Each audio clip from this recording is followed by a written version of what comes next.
Bon,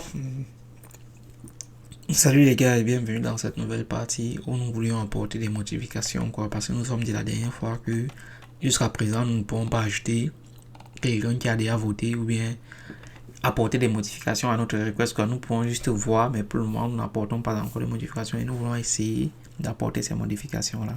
Bon, nous commençons.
Ok les gars, voilà nos trois fonctions.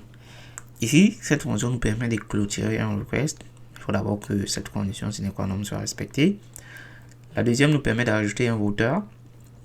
On prend l'adresse du message sender et puis quand on l'ajoute et puis on peut aller mettre sur, on dit ok celui-ci a voté et puis on ajoute nombre de votants, on incrémente quoi, chaque fois que quelqu'un vote on incrémente. Maintenant quand nous avons fini et puis nous voulons diminuer, disons ok nos requests ont déjà bien été validés, tout est ok, nous voulons les supprimer de notre liste, nous allons venir ici à request, il va d'abord contrôler si ça existe, ensuite il va contrôler si le request a été bel et bien, ça doit être à true. Si c'est complété, on doit le mettre à true. Sinon, ça ne valide pas parce qu'on ne peut pas supprimer quelque chose qui n'est pas encore résolu, quoi. Et ensuite, nous allons supprimer ça de notre mapping des requests et nous allons diminuer le nombre de requests, quoi.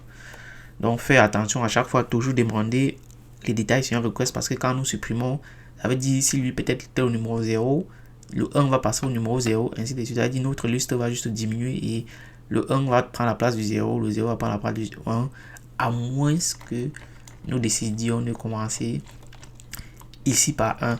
Même si nous commençons par 1, celui qui avait la position de 1, de 2 va prendre la position du 1 si on supprime le 1. Donc ainsi de suite, il faut faire attention. Bon, je crois que nous devons faire des tests.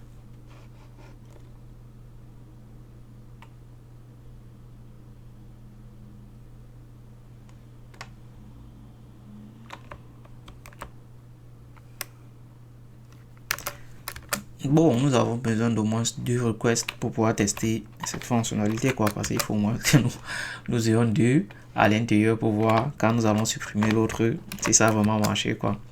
Voilà nos 2 requests que j'ai enregistrés. Allons voir le nombre de requests. C'est 2, donc 0, 1. Ok. Là, maintenant, nous allons ajouter un votant. Add voters. Là, add voters, c'est ça, non? Ok. Cette forme-ci vous dit quelque chose, n'est-ce pas? Ça, c'est le message sender ici. Quand nous mettons from ici, ça, c'est le request où nous voulons voter. Il veut voter au niveau 1. Il ne veut pas voter le 0. Donc, c'est bien le niveau 1 que nous voulons. Non, votons même le 0 pour que nous voyons après, quoi, la différence. Votons le 0. Ok. On peut venir ici, à 0. Voir le nombre de votants. Il y a bel et bien une personne qui a voté, quoi. Pour 1, on peut venir voir le nombre de personnes qui ont voté pour 1. 0 personnes. Donc ça marche. Maintenant, nous voulons close notre request. 1. On le close. Ok. Nous allons voir si le request est complete.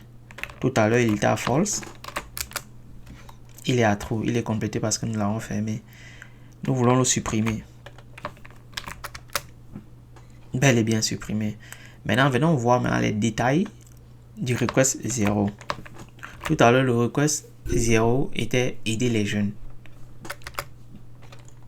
On nous dit, ah, le 0 n'existe pas. Donc, il n'y a que le 1. Le 1 existe. Donc, j'ai fait une erreur dans mon explication tout à l'heure. Là, il porte déjà le numéro 1, c'est le numéro sur lequel le request est enregistré. Quand on supprime quelqu'un, on supprime... bon, dans l'ordre, par exemple, dans notre... si c'était une liste, dans notre liste, il y a toujours 0, 1, 2, 3, 4, 5, 6, 7, 8, 9, 10. Dans le mapping, il y a un nombre et le nombre est associé à ces informations, en fait. Ça, c'est... J'ai oublié tout à l'heure quand j'expliquais. Parce que celui-ci, si nous mettons 10 ici, il n'y a que 10 qui pourra redonner les informations sur ce request-ci.